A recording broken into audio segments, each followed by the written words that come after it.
Bismillahirrahmanirrahim. Assalamualaikum warahmatullahi wabarakatuh. Selamat malam teman-teman. Selamat berjumpa kembali di perkuliahan Bahasa Indonesia semester 1 kelas A, B, dan C ya. Alhamdulillah teman-teman sudah mengumpulkan tugas ya, dan sudah saya baca 80% bagus. Tadi saya baca miliknya siapa yang pendidikan abad 21, apakah efektif itu siapa ya yang bagus menurut saya ya. Runtut, kemudian mudah dibaca dan nyaman untuk dibaca begitu.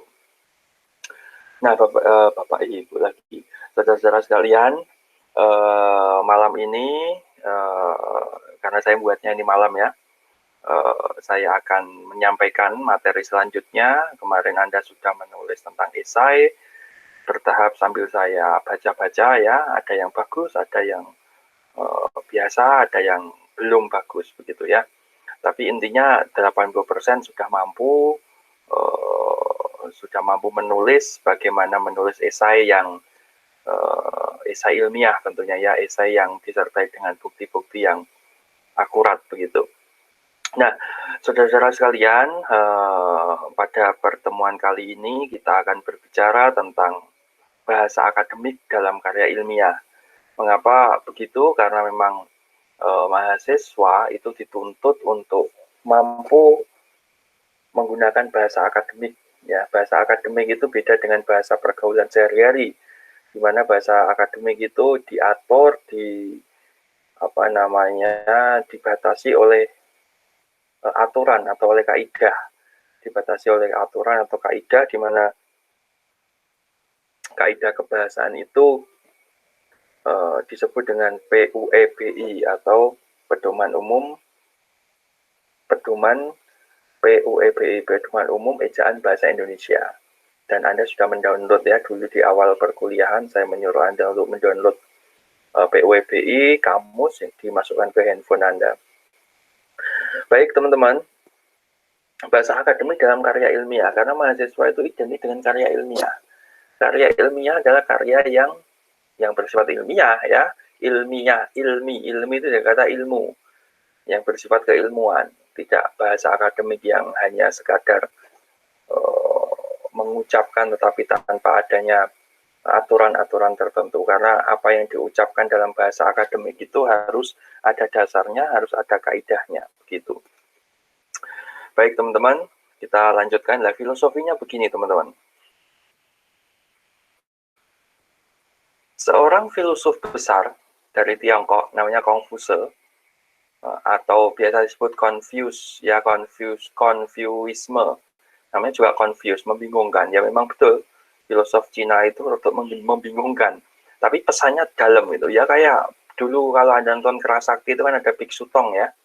Tong Samcong atau Tong Sampah itu.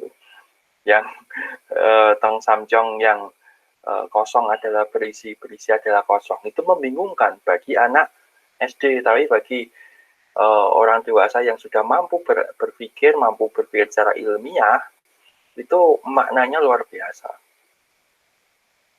Kosong adalah berisi itu kosong. Wah, itu luar biasa, itu kata-kata itu yang luar biasa sekali itu ya, maknanya confused sekali, membingungkan, tapi itu syarat akan makna yang luar biasa.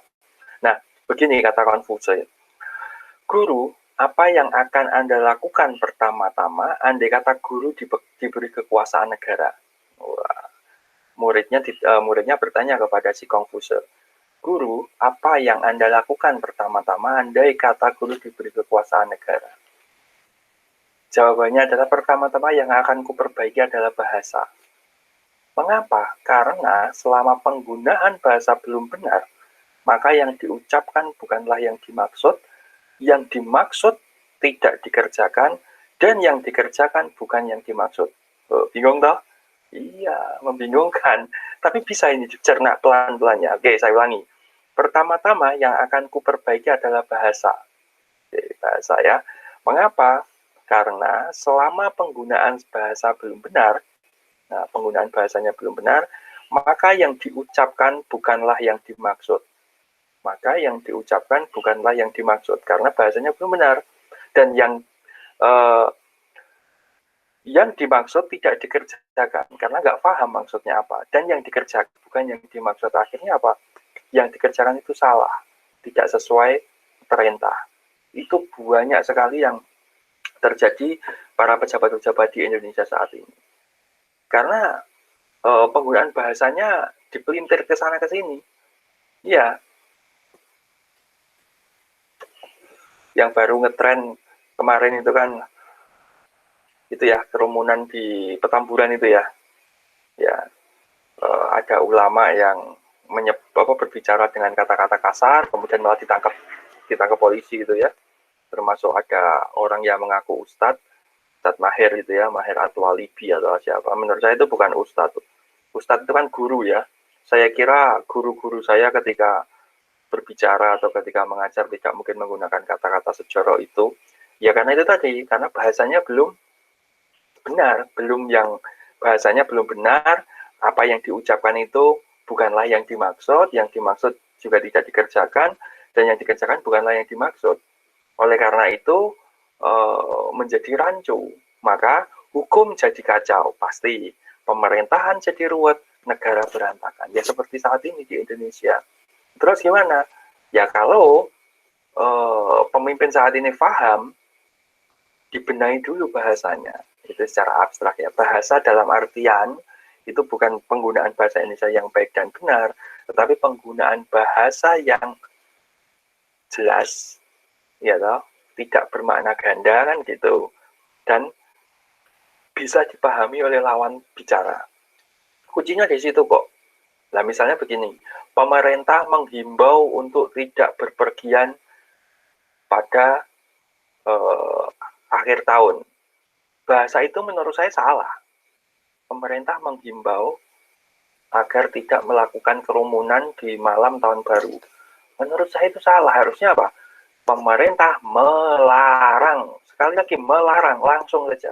Kalau menghimbau itu kan tatarannya paling rendah. Menghimbau, agak tinggi sedikit memohon. Agak sedikit meminta, ya kan? Agak naik lagi mengharuskan ya. Tapi yang terakhir, yang paling tinggi melarang. Kalau melarang itu sanksinya pidana. Tapi kalau hanya menghimbau, itu sunnah ghairu mu'akkad, sunnah yang tidak dikuatkan. Menghimbau. Jadi kalau Anda misalnya mahasiswa dihimbau untuk tidak ke kampus Jogja. Mahasiswa dihimbau untuk tidak ke kampus Jogja, itu sunnah ghairu mu'akkad. Jadi artinya apa? Sunnah yang tidak dikuatkan.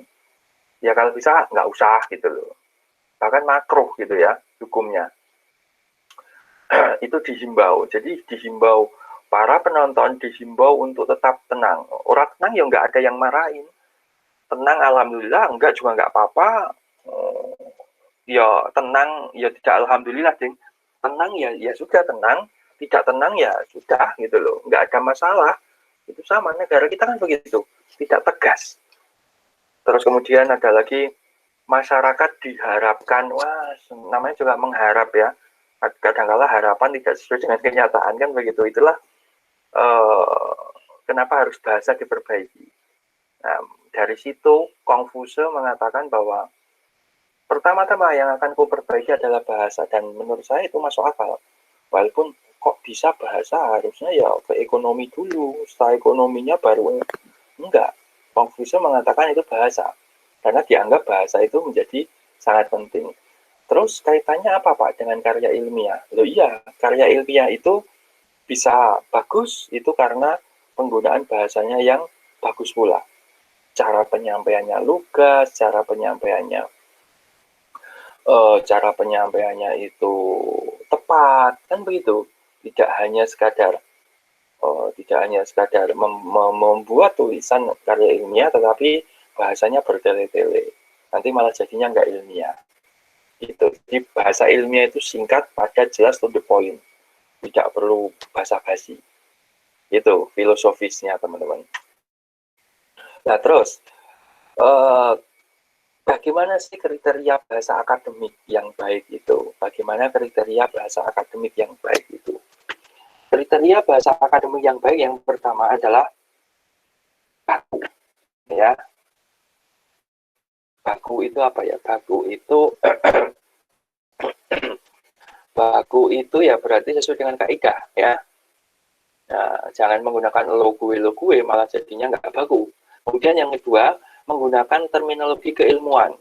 Terminologi itu istilah, ya, istilah khas tentang keilmuan. Jadi misalnya definisi itu kan pengertian, ya. Kemudian istilah metode penelitian, istilah-istilah yang tentang keilmuan, tidak istilah-istilah, ya, misalnya contoh kemarin itu yang beredar itu penyebutan kata yang tidak senonoh, ya, seorang ulama yang menyebut kata-kata yang kurang tepat, begitu. Saya juga nggak sependapat sih, seorang ulama kalau menyebutkan kata-kata seperti itu, bahkan katanya mengatakan itu ustadz. Bahkan saya selama saya belajar 17 tahun itu, kuliah sampai SD, SMP, SMA, sampai kuliah S2, selama 17 tahun, saya tidak pernah salah satu guru saya itu yang mengatakan hal-hal yang menurut saya tidak senonoh. Pasti menggunakan bahasa yang halus, yang tepat itu tadi. Dalam ilmuwan ya begitu. Contoh misalnya, yang paling sering deskripsi kakak tingkat Anda itu di latar belakang bagian awal. Pendidikan saat ini membuat siswa menjadi lebih kreatif. Itu menurut saya salah, itu tidak terminologi keilmuan. Maksud pendidikan saat ini membuat anak menjadi kreatif. Emang bisa membuat anak, pendidikan membuat anak, ya kan? Nah, contoh kecil seperti itu, karena tidak menggunakan terminologi keilmuan, harusnya bagaimana? Diganti dengan pendidikan saat ini menjadikan anak itu, atau menumbuhkan anak, boleh, atau mengembangkan kreativitas anak, gitu. Itu lebih keilmuannya muncul di sana. Tidak terus pendidikan di Indonesia saat ini membuat anak menjadi kreatif. Pendidikan membuat anak koyo ngerti-ngerti wae, iya toh? Oke. Itu yang kedua. Kemudian hubungan gramatikal antar unsur secara padu. Nah, ini penting ini, ya. Dalam bahasa akademik perlu adanya hubungan antar unsur secara padu. Dulu di awal di pertemuan berapa 4 atau pertemuan kelima itu saya sudah menyampaikan tentang paragraf, ya, ada kohesif, ada koherensif, ya kan, ada kepaduan dan ada kesatuan, kan gitu. Kepaduan dalam hal antar kalimat, kesatuan antar kalimat untuk menyatu pada ide pokok, begitu. Dulu awal-awal bisa dibuka lagi. Kemudian hubungan semantik bersifat padu. Semantik itu makna, ya, makna. Seperti yang saya ceritakan tadi, pendidikan di Indonesia saat ini membuat anak itu secara semantik tidak secara makna. Semantik itu makna, secara makna tidak padu. Maksud pendidikan membuat anak, ya kan? Contoh misalnya seorang akademisi kok menggunakan bahasa-bahasa yang, ya, dalam tanda kutip itu bahasa jalanan, ya, itu juga secara makna tidak bagus. Contoh misalnya lemah, itu kata lemah begini, kemampuan menulis siswa lemah. Nah, contoh kemampuan siswa lemah itu kan Anda mungkin beranggapan lemah itu kok lembek gitu, ya, lembek, ya, apa ya, ya rendah gitu loh, ya, kan bisa diganti dengan kemampuan menulis siswa belum optimal. Kata belum optimal dengan lemah itu maknanya sama, sebetulnya secara semantik maknanya sama, tapi kan pemilihan, ya, ini pemilihan kata itu penting sekali, ya. Jangan sampai contoh misalnya, kamu si Fulan bodoh sekali. Nah, dengan saya bilang begini, hai si Fulan, kamu itu belum pintar. Ya, walaupun belum pintar dengan bodoh itu sama kan, makna harafiahnya kan sama, tetapi pemilihan bahasanya kan rasanya beda, kan begitu gitu teman-teman. Nah, itu penting. Kenapa Anda masuk ke kuliah belajar bahasa Indonesia, tidak hanya sekadar bisa menggunakan bahasa Indonesia, semuanya bisa menggunakan bahasa Indonesia karena bahasa Indonesia adalah bahasa sehari-hari kita. Tetapi bagaimana meracik sebuah bahasa Indonesia menjadi bahasa yang layak untuk diperdengarkan, ya kan? Seperti silat itu, mengungkap hal yang tabu menjadi layak untuk diperbincangkan. Nah, itu penting itu. Motonya silat itu bagus menurut saya. mengungkap hal-hal yang tabu. Tabu itu apa? Tabu itu tidak layak untuk diperbincangkan. Jadi misalnya tabu itu membuka aib orang itu kan tabu ya. Tapi menjadi layak untuk diperbincangkan. Artinya apa? Bukan terus membuka aib orang itu, membuka aib orang itu layak, bukan, tetapi bagaimana yang tabu itu diubah menjadi layak diperbincangkan. Ya kan?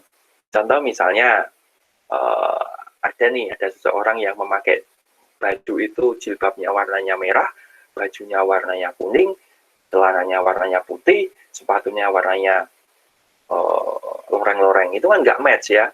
Biasanya orang, kok pede banget mbak pede sekali mbaknya itu pakai baju tabrak warna seperti itu. Padahal kita semua tahu kalau wanita mau dandan itu jilbabnya, bajunya, jam tangannya, sepatunya, celananya harus minimal itu match, ya kan?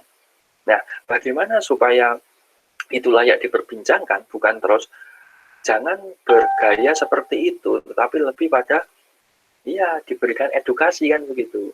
Edukasi tentang komposisi warna. Itu akan lebih berterima daripada mbak, bajumu nggak cocok sama kerudungnya, bajumu nggak cocok sama celananya, tasnya juga nggak cocok, apalagi jam tangannya, warnanya tabrakan kayak gitu, jelek tahu. Itu sakit hati teman-teman. Tetapi kalau kita gunakan model yang berbeda, penggunaan bahasa misalnya dengan cara mengenalkan gradasi warna yang sesuai, ya kan? Itu dia akan merasa bahwa memakai baju juga harus penyesuaian, kepatutan kan begitu. Tidak asal tabrak warna saja. Saya yakin Anda mungkin pernah merasakan kerudungnya warnanya putih, bawahnya warnanya kuning, celananya warnanya hitam, sepatunya warnanya merah. Wah, itu pasti gimana gitu. Itu pasti itu. Apalagi kalau wanita sekarang, kalau jilbabnya warna ini, lipstiknya harus pakai ini, warnanya harus ini, harus ini, harus ini. Wah, luar biasa ya. Itu teman-teman. Kemudian menggunakan kalimat pasif. Nah, dalam bahasa akademik, ini berbeda versi dengan bahasa Inggris ya. Kalau bahasa Inggris itu malah justru aktif, tapi kalau bahasa Indonesia pasif. Kenapa begitu, Pak? Kalau di bahasa Indonesia, mengapa menggunakan kalimat pasif? Karena kalau kalimat pasif itu kan berarti Anda menceritakan bahwa seolah-olah Anda itu pengamat. Contoh misalnya begini, gelas itu diminum oleh Ani. Gelas itu diminum. Air yang ada di gelas itu diminum Ani. Itu kan seolah saya kan hanya menceritakan bahwa gelas itu diminum, air yang ada di gelas itu diminum Ani. Artinya saya tidak ikut di dalamnya. Ya kan? Ani, minuman yang ada di gelas itu diminum Ani. Ya kan? Tapi beda dengan begini, rasanya, coba rasakan. Kalau yang kedua kalimatnya adalah Ani meminum gelas itu, Ani meminum air di gelas itu. Itu kan kesannya bahwa Ani itu pengen banget meminum. Kesannya itu Ani yang aktif, padahal enggak. Kita sebagai peneliti, sebagai akademisi, itu harus bisa menempatkan bagaimana si objek itu dikenai oleh si subjek. Artinya apa? Bahwa Anda itu di luar bahasa. Contoh misalnya, yaitu tadi, penelitian ini dikaji dengan menggunakan, contoh itu dikaji dengan menggunakan, sama, ya intinya sama dengan penelitian ini mengkaji tentang, itu sama. Tapi kalau penelitian ini dikaji yang berubah menjadi di, itu rasanya pasti akan beda teman-teman. Rasanya akan beda. Coba nanti Anda bisa, saya dipukul Iwan dengan saya memukul Iwan. Kira-kira yang merasa, atau gini aja, saya dipukul Iwan, itu kan rasanya adalah saya tuh nggak ngapa-ngapain kok tahu-tahu dipukul, ya kan? Rasanya akan beda dengan Iwan memukul saya. Ya walaupun sama-sama saya itu dipukul, tapi Kalau saya dipukul Iwan, itu kesannya adalah saya nggak tahu apa-apa kok tiba-tiba dipukul. Nah, tapi kalau Iwan memukul saya, itu kan berarti ada something. Mungkin saya membuat kesalahan atau menyinggung perasaannya sampai saya dipukul, kan gitu. Coba nanti bisa rasakan sendiri. Berubah menjadi di. Bahasa akademik itu begitu, pasif. Bukan tapi berubah menjadi di. Tapi kalau dalam bahasa Inggris kebalikannya. Di bahasa Inggris itu kalau pasif malah jelek, harus aktif. Gitu. I want bla bla bla, I want bla, gitu. Gitu. Jadi saya ingin nanti rata-rata menggunakan eng gitu. Ya, karena itu bahasanya bahasa aktif. Itu kalau di bahasa Inggris ya, namanya juga bahasa ya. Kalau di bahasa Inggris kan istilahnya DM ya, MD, menerangkan, diterangkan. Flower garden atau garden flower kan gitu. Kalau di Indonesia kan DM, diterangkan, menerangkan gitu. Oke, selanjutnya itu kalimat pasif, kemudian konsisten. Ini juga penting. Konsisten itu ajak, jangan berubah-ubah. Ya, artinya berubah-ubah penggunaan bahasanya. Kalau di awal tadi Anda menggunakan belum optimal, ya di bawah belum istilah rendah atau lemah itu ya belum optimal. Termasuk ketika Anda mengkaji tentang siswa, di awal menyebutkan kata siswa sampai bawah nanti juga kata siswa terus, jangan berubah menjadi peserta didik, jangan berubah menjadi murid, jangan berubah menjadi yang lain, santri atau ya siswa saja. Itu konsistensi itu penting. Kenapa? Karena ini akademik. Nanti kalau berbeda-beda, jadinya membingungkan. Karena fungsi akademik itu bagaimana kita memberikan sebuah ilmu kepada pembaca, begitu. Bukan untuk keindahan. Kalau ingin keindahan ya sastra, maksudnya. Keindahan sastra. Tapi kalau Anda ingin sebuah akademik ya harus konsisten. Itu teman-teman.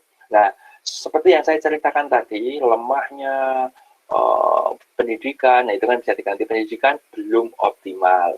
Kemudian dan seterusnya tadi, membuat anak dan seterusnya itu adalah kaitannya dengan diksi atau pilihan.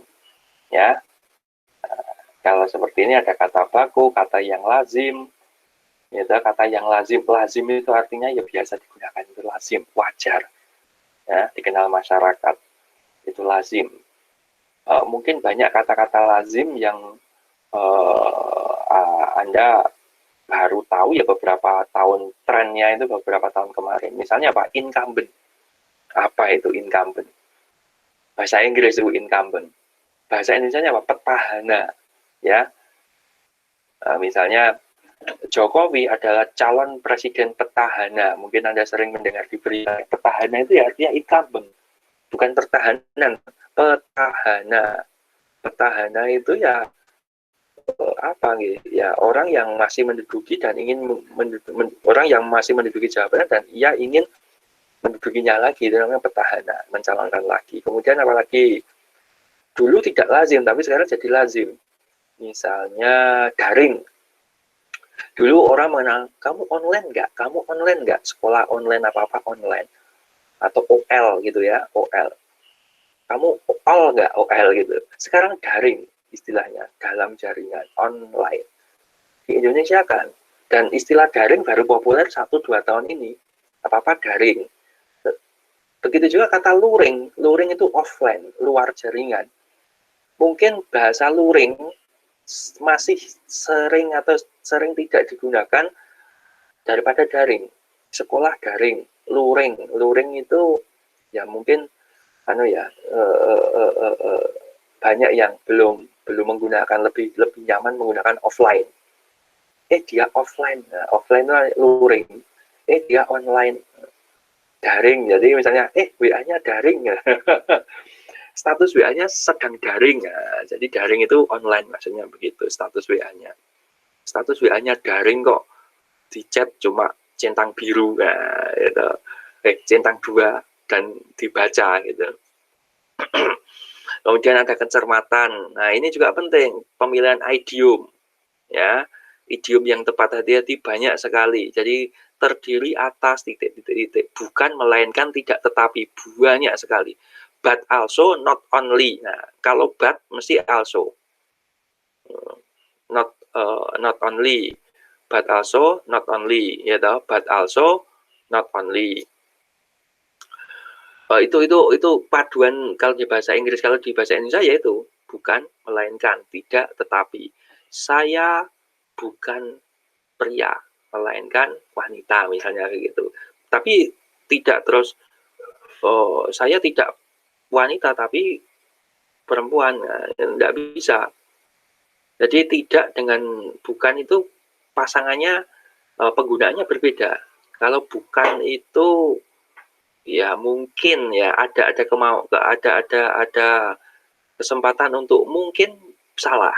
Tapi kalau tidak, saya tidak suka soto, tetapi saya suka bakso. Nah itu kalau tidak soto ya bakso, cuma itu doang. Tapi kalau bukan itu lebih pada ya bisa jadi iya, bisa jadi tidak. Gitu. Saya bukan pencuri, melainkan hanya bertamu. Nah, bukan itu ya bisa iya, bisa tidak, tapi kemungkinan iyanya gitu. Jadi kalau tidak itu mutlak. Jadi kalau bukan itu lebih pada ke debatable ya. Artinya ya bergantung konteksnya. Itu teman-teman. Oke. Sekilas tentang diksi ya. Dan ragam bahasa ilmiah. Nah, teman-teman, saya mau menunjukkan langsung ke teman-teman gimana penggunaan bahasa ilmiah, bahasa akademik dalam karya ilmiah. Nah, teman-teman boleh sambil googling begitu ya. Saudara-saudara sekalian, mungkin tidak di dalam perkuliahan nanti Bapak Ibu sering mengucapkan istilah jurnal, ya, istilah jurnal. Maksudnya istilah jurnal itu silakan cari jurnal-jurnal ilmiah. Mungkin dalam dunia IPS ya, dunia ilmu IPS, jurnal itu kan nanti jurnal keuangan, laporan laba rugi gitu ya. Tapi bukan. Jurnal ilmiah adalah salah satu tulisan-tulisan ilmiah yang berisi tentang kajian-kajian akademik. Gimana caranya Pak? Di internet, tapi kamu jangan cari jurnal ilmiah. Jangan cari begini. Harusnya gimana Pak? Nah, ada beberapa situs yang memuat jurnal-jurnal ilmiah. Kalau di Indonesia kita mengenal namanya Garuda Dikti. Nah ini, Anda ketika saya Garuda Dikti. Nah ini situsnya. Ini semua berisi artikel jurnal-jurnal itu. Semua kajiannya ilmiah, tidak ada yang tidak ilmiah, gitu ya. Nah ini misalnya, coba Anda bisa bayangkan ini, 1.289.986 artikel, indexed artikel yang bisa diindeks oleh Garuda. Ada 1.200.000 luar biasa ini ya. Ada publishernya, ada jurnalnya sekian, konferensinya sekian, subjeknya ada 40. Ini ilmunya banyak sekali. Kalau teman-teman ilmunya kan ilmu pendidikan ya, education mana ini, klik aja education, klik. Itu semuanya nanti educationnya metu kabeh ya toh. Di sini ya ini loh, jurnal itu kumpulan tulisan-tulisan ilmiah ya. Anda mau apa misalnya, ambil aja misalnya, cari yang banyak lagi. Oke, ya ini coba aksioma, ini juga bagus sih jurnal aksioma. Klik aja aksioma. Nah ini kan muncul miliknya PGRI Semarang kalau nggak salah, Upgris ya, miliknya Upgris. Nah, kita lihat aja website ini kan contohnya ini. Peningkatan kualitas pembelajaran melalui pembelajaran problem solving, pembacaan matematika, penerapan perangkat, semua tentang matematika. Jadi fokus. Kalau PGSD ya PGSD, fokus nanti ada. Nah coba kita klik salah satu ya, atau di download original. Nah, aku nggak mau. Coba ini kita download.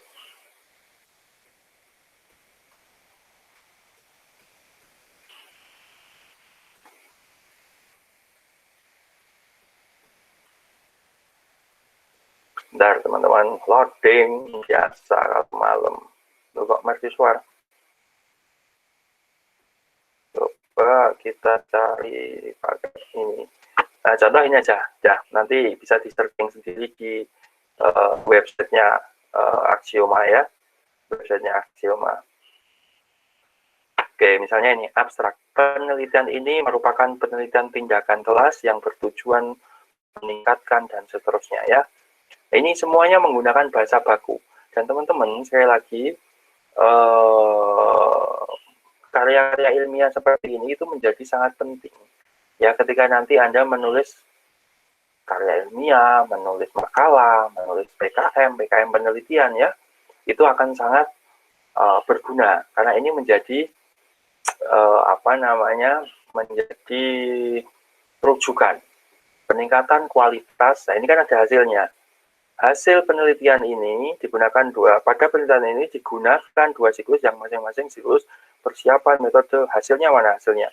Dari hasil tersebut menunjukkan bahwa pembelajaran trigonometri, model pembelajaran problem posing berbagai karakter bangsa A meningkatkan kualitas, dapat meningkatkan dan meningkatkan minat, menambah nilai karakter. Ini gitu, teman-teman. Ini hasilnya. Ini apa? Ketika Anda membaca kualitas pembelajaran trigonometri melalui model pembelajaran problem posing tipe pre-solution posing secara berkelompok berbasis karakter bangsa. Artinya kan ada peningkatan, ya kan? Ada peningkatan. Peningkatannya apa?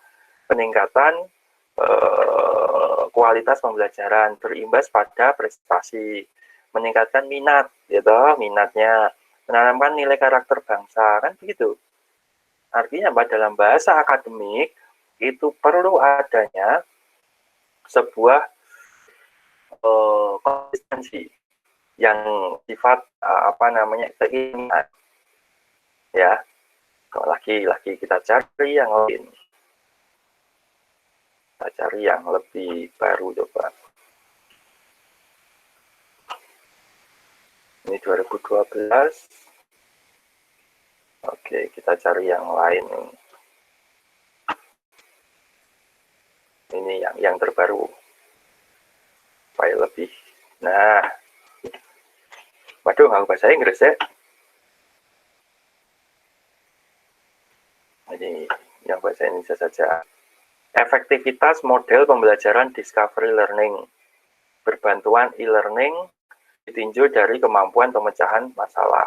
Efektivitas model pembelajaran discovery learning dan seterusnya ya.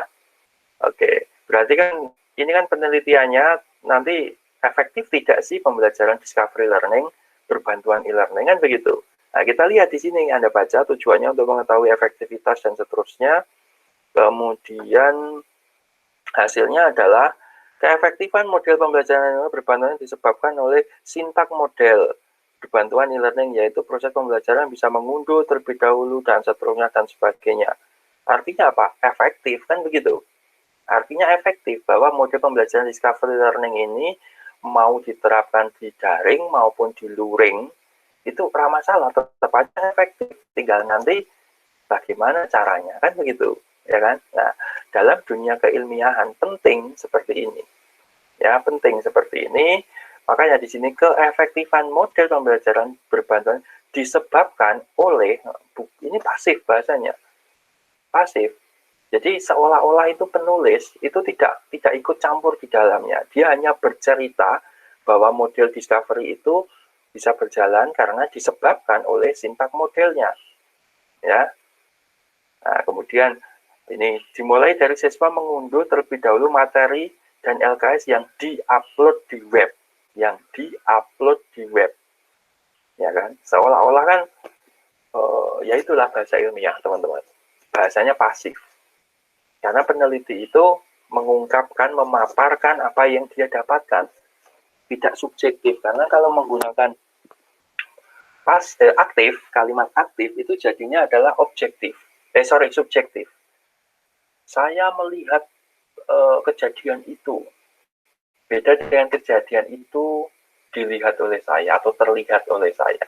Jadi kita kan seolah-olah tidak sengaja kemudian terlihat. Tapi kalau saya melihat itu kan ada kesengajaan. Jadi subjektif gitu loh.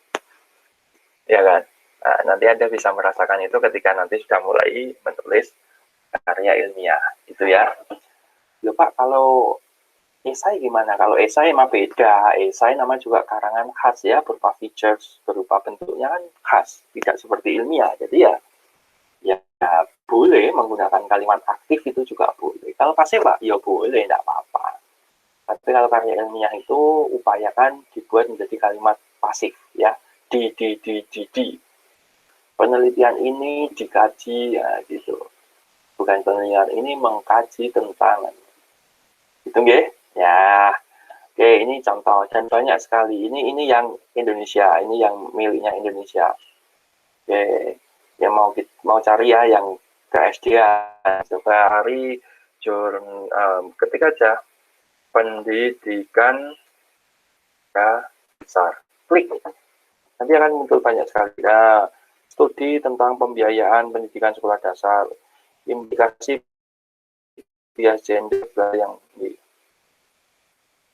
mendukung pendidikan berbasis kompetensi. Ini banyak sekali. Ini semua artikel ilmiah, teman-teman. Jadi kalau Anda cari artikel di Google, itu salah. Ya, salah. Cari di Google. Carinya ya di Garuda. Ini yang Indonesia. Kalau yang luar negeri, Pak, yang gratis luar negeri. Anda ketik DOAJ. Ini Directory of Open Access Journal. DOAJ ini yang miliknya dunia, luar negeri. Ini kalau Anda, ini loh. Nah, ini doaj.org. Nah, klik aja. doaj.org. Nah, ini di sini artikelnya ada berapa ini? Wah, ribuan. Gitu. Jurnalnya ada 11.000. Artikelnya yang terrecord ada 5 juta. Yang Garuda tadi berapa? Coba yang Garuda. Yang Garuda itu kalau nggak salah baru 1 jutaan ya. Tapi kalau di OAJ sudah 5 juta. Karena seluruh dunia, ya, seluruh dunia yang di cover. Misalnya Anda mau cari pendidikan dasar itu bahasa Indonesia apa sih? Ya, bahasa Inggrisnya primary school.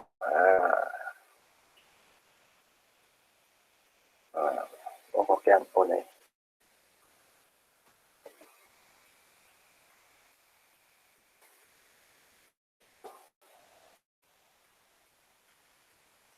Nah, misalnya ini.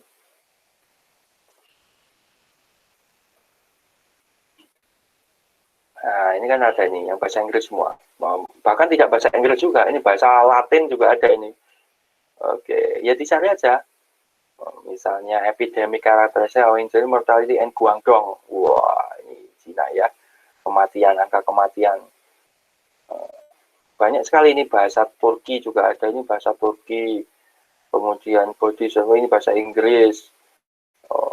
Banyak sekali, seluruh dunia yang diaju. Kalau Anda ingin misalnya, saya ingin mengkaji tentang Pak, contoh penelitian tentang literasi ya,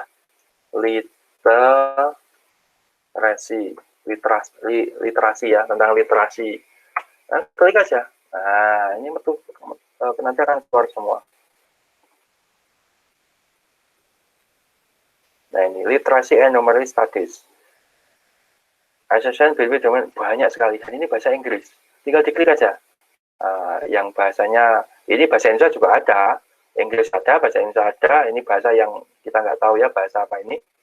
Spatial distribution of tuberculosis from Indonesia lagi. Oh, Brazil. Ya, bahasa Brazil. Brazilian database. Ini juga bahasanya ketika ini di Inggris kan juga agak gimana gitu. Karena ada sedikit yang agak beda. Tapi masih bisa lah, masih bisa untuk melihat. Nah, misalnya, oke, kita cari yang lain.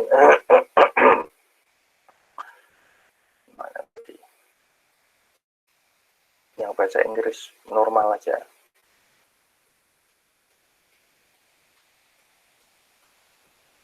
Nah, ini ada bahasa Cina malahnya.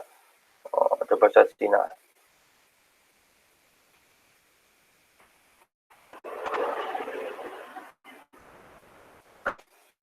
Nah, misalnya ini current educational practice from multicultural perspective of Oromia secondary school opportunity and balance. Nah, ini kan ada nih. Kalau Anda mau download ya tinggal download aja. Atau Anda mau baca, nah, ini tinggal read online. Klik. sekarang itu online semuanya ya, daring semuanya, jadi ya bisa dimanfaatkan teman-teman. Ini yang gratis, tapi yang dunia, yang bayar ada. Anda harus akses ke perpus. Nah ini kan aslinya kan ini. Tinggal download aja, klik, download aja. Nah ini aslinya.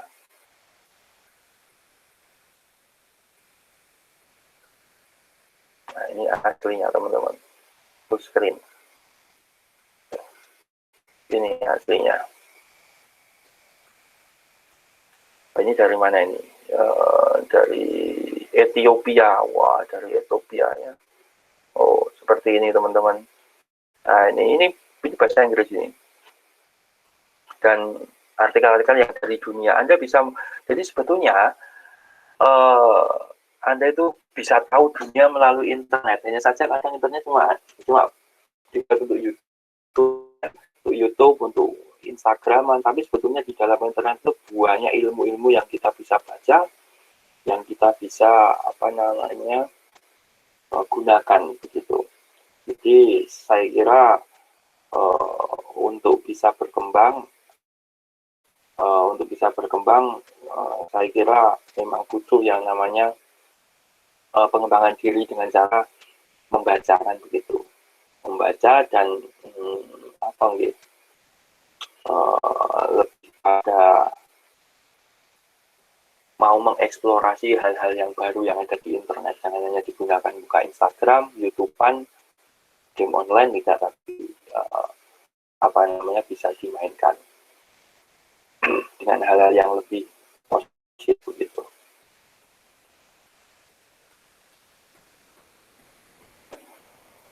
Gitu teman-teman. Saya kira itu. Nanti kalau ada pertanyaan, sekali lagi dalam hari Minggu ini tidak ada tugas, jadi Anda santai ya. Kemarin esainya bagus-bagus ya. Minggu depan akan ada aktivitas lagi. Sekali lagi teman-teman, untuk belajar minggu ini bahwa bahasa itu penting ya. Bahasa itu penting, apalagi bahasa untuk karya ilmiah ya. Anda sebagai akademisi, calon ilmuwan ya, harus mampu bersikap ilmiah. Salah satunya, cirinya adalah mampu membedakan mana yang ilmiah, mana yang tidak ilmiah, minimal itu, dan mampu menggunakannya saat di bidang akademik atau saat tidak di bidang akademik. Jadi bahasa itu tidak hanya sekadar saya bisa Pak bahasa secara akademik, dimanapun Anda di jalan gitu, ngobrol dengan teman, apakah yang Anda lakukan itu? Wah, malah lucu kan? Bolehkah saya minum minuman yang kamu berikan? Malah jadi lucu, tapi ya gunakan pada waktu dan konteks yang tepat saja. Ketika Anda di kampus, ada tugas-tugas dari Bapak Ibu dosen, maka gunakan bahasa ilmiah. Gitu nggih. Terima kasih atas perhatiannya. Nanti materi-materinya ini bisa Anda dengarkan berulang-ulang dan dicermati, direnungkan sambil didengarkan, sambil rebahan juga boleh. Itu terima kasih atas perhatiannya, tetap semangat dan kita berdoa semoga cepat selesai pandemi ini supaya Januari nanti insya Allah kita sudah bisa bersua secara nyata. Saya ingin melihat Anda secara utuh, ya, secara utuh itu maksudnya secara kasat mata, ya, secara langsung. Anda juga ingin melihat Pak Fahrur itu seperti apa sih kalau di kampus, kuliahnya bagaimana, apakah kuliah itu seperti SMA, atau begini, atau begitu, ya kan? Ya, semoga saja pandemi cepat selesai dan kita bisa bersua kembali. Jangan sampai Anda sudah lulusan corona, nanti wisudanya juga wisuda corona, wah, kerjanya juga kerja corona, malah repot ya. Anda kan lulus SMA jalur corona, masuk nanti wisudanya jalur corona juga, kerjanya jalur corona juga kan ya, nah enak ya. Oke, gitu teman-teman, selamat malam. Kita akhiri dengan bacaan hamdalah alhamdulillahirrahmanirrahim. Sampai jumpa di pertemuan selanjutnya. Saya akhiri. Assalamualaikum warahmatullahi wabarakatuh.